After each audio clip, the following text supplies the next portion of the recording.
superheroes. It's an old-fashioned notion, but the world can still use them. Ready. Whatever it takes. Whatever it takes. We destroyed Thanos. But it's not over. My work is inevitable. Man, Marvel tried to pull some slick shit right there. Avengers reassemble. By the way, did you bleep me just a second ago? Hello? Why am I blurry now?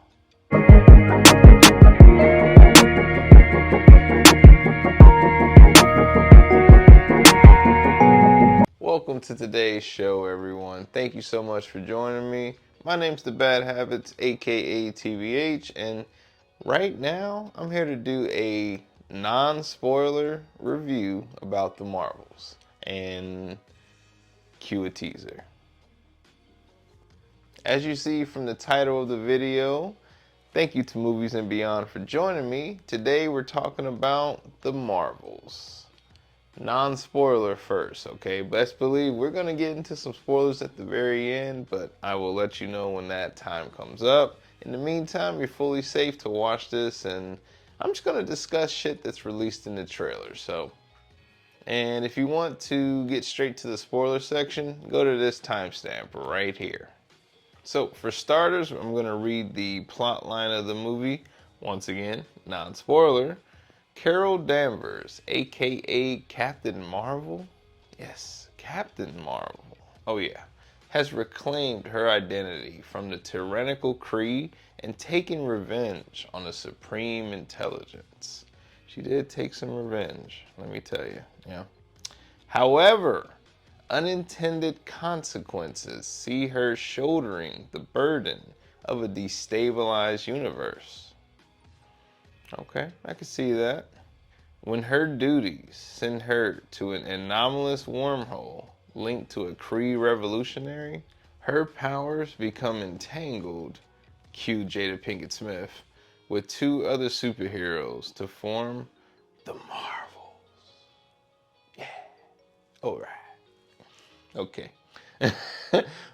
Terrible line delivery aside, that is the gist of the movie. Okay, that plot synopsis right there barely got into the other two stars. So yes, this is a proper Captain Marvel sequel, but it's also a sequel to Miss Marvel and WandaVision because those are the origin stories for our other two stars. Because for example, we are introduced to Monica Rambeau in the previous Captain Marvel movie, but that was a kid actor who's obviously been since recast as Tiana Paris now. And if you've seen the WandaVision, that's sort of her origin story. However, Kamala Khan, aka Miss Marvel, played by Iman Vellani, yeah, I've seen the entirety of her show. I thought it was pretty solid, to be honest with you. Sure, the CGI gets a little rough. I mean, it's just straight up rough. And it's not for everyone. It's very teenage-ish. So just to get ahead of that right now, yeah, I'm one of the like 10 people who probably liked Miss Marvel. I've missed a lot of shows. Currently Loki being the most recent. I don't have a Disney Plus account currently speaking, so I don't know what's going on in Loki. Maybe it has some ties into the Marvels. I'm not entirely sure. So if you do, however, if you're looking for a Loki review, please check out Movies and Beyond. They're doing every episode. And then you have the fourth main character, Nick Fury, played by Sam Jackson. Might as well just be Sam Jackson playing Sam Jackson. This isn't a spoiler, but my man takes he's pretty much on vacation, let's be real. He is wearing his pajamas, petting kitties. He's in a chair for most of it. Kind of reminds me of Adam Sandler. If you look at all his movies, he's just in a nice location. It's well, fuck, it's a vacation, and I guess I'll make a movie too. Sam Jackson has earned it. It is what it is. Nick Fury will never die.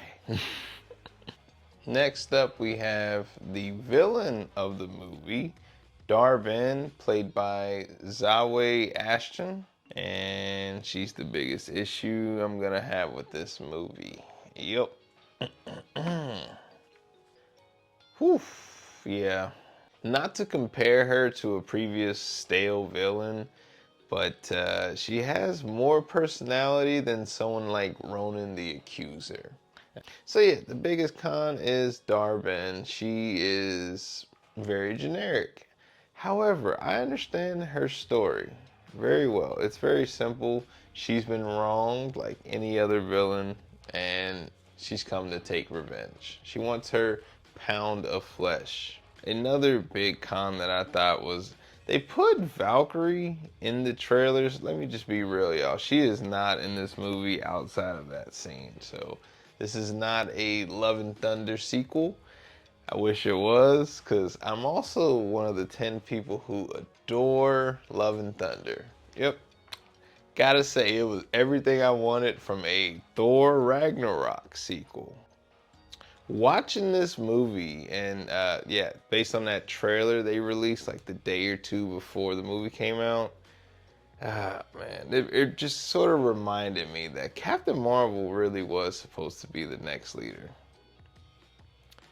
It didn't work out that way, clearly, because we haven't seen her since Endgame, if I'm not mistaken. Maybe we have. Once again, I've not kept up on all the shows. There's way too many. And I don't have Disney Plus right now, so pretty much just stick to the movies. But I don't know. It still worked out in a way, because this is very fitting for the character, who's kind of shy and awkward, and you know, she's great at what she does. She's great at her job, but she doesn't really know how to socialize. I can relate very well. But it's cool in a way, because I actually like the aspect that she's basically living in a mobile home, essentially. Basically just takes it wherever she needs to go, and you know, it just cloaks itself so it goes invisible, and it's pretty fucking cool. She does have her little sidekick, Goose the Flurkin. Not Goose the cat, because that's not a cat. That's a flirkin. A flirkin. spoilers for Miss Marvel at the very end of that series. The plot line of this movie essentially begins. Kamala uses her powers in her room, and then she goes through the closet, and then out comes Carol Danvers. So that's how that one ended, and essentially really where this plot line begins. Another thing that caught me off guard with this movie is the trailer. Nick Fury's Black Girl Magic comment. I didn't think that would actually be in the movie, to be honest with you. It made it to the movie. I was surprised. Usually they cut certain things like that just to, you know, spark a little interest. Now, I know I'm not the only one saying this, but Iman Vellani, she is hands down the best element of this movie. The other two stars, I think they're pretty good in my opinion, but I get why some would say they're a little more generic, sure. In particular, Carol Danvers. Tiana Paris's Monica Rambeau, I mean, she's my number 2 in this movie. Yeah, also,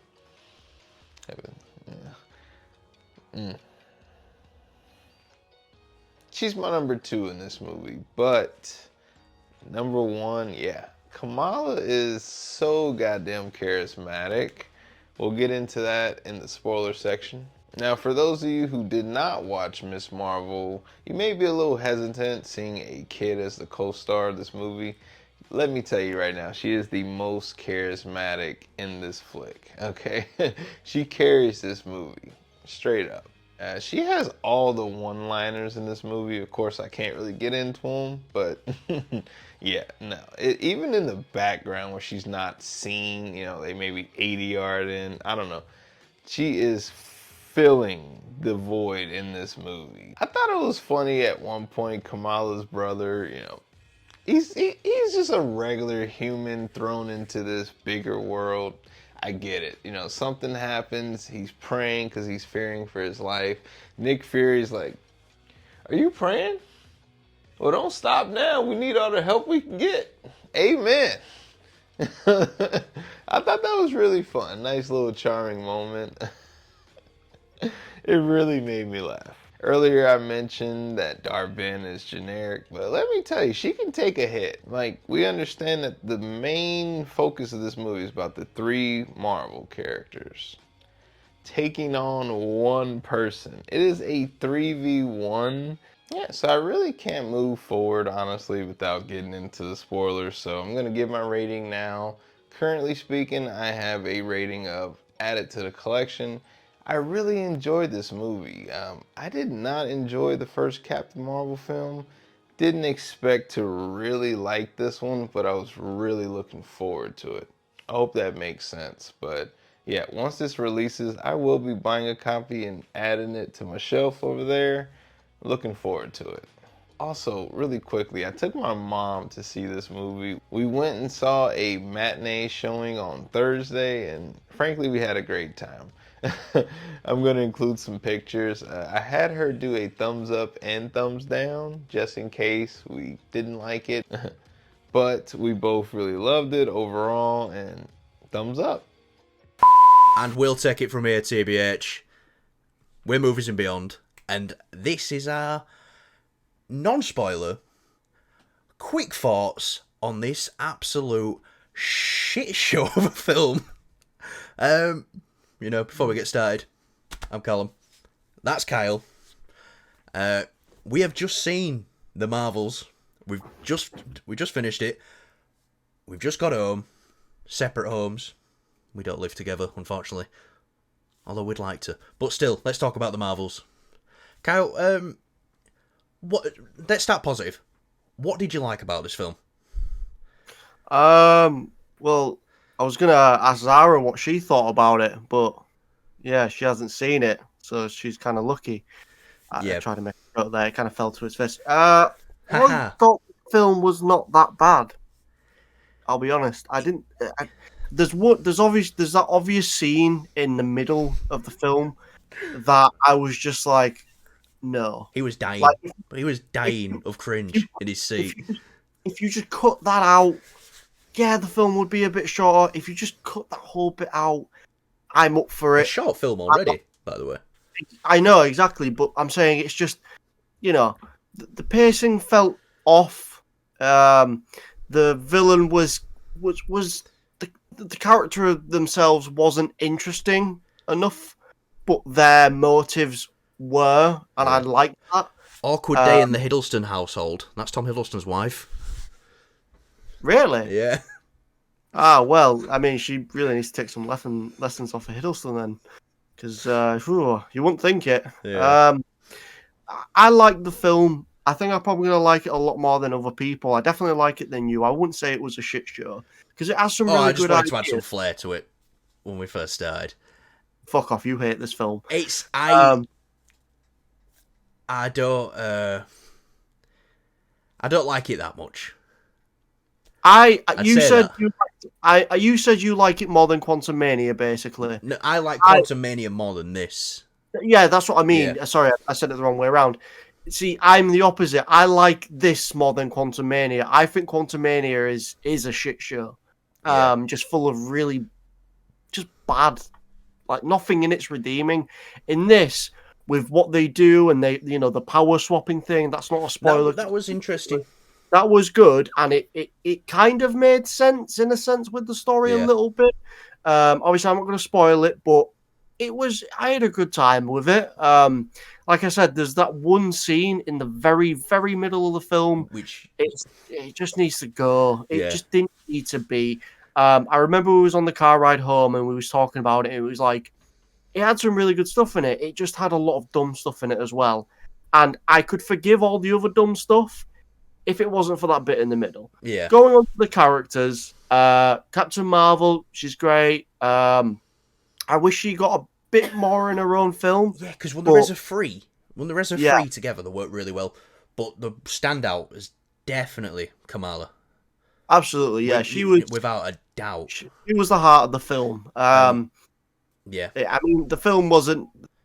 The thing about Kamala, though, it worked well in the actual show, but I don't think it really translated well in the film, and that's her parents. I just think that was...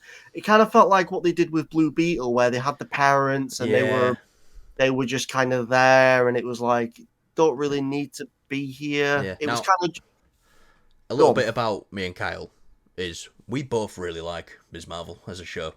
Like it a lot. So that's the main reason why we're looking forward to this. and the character, And the character. And the Man Villani, she's great. But this film was just messy to me. It was messy, but It was really messy. You couldn't really decide what it wanted to be. no, I wouldn't say that. I saw someone say a review on that. I don't think it's like that at all. I don't. No, sorry. I see there is a bit of a structure there with the film of what it wants to do.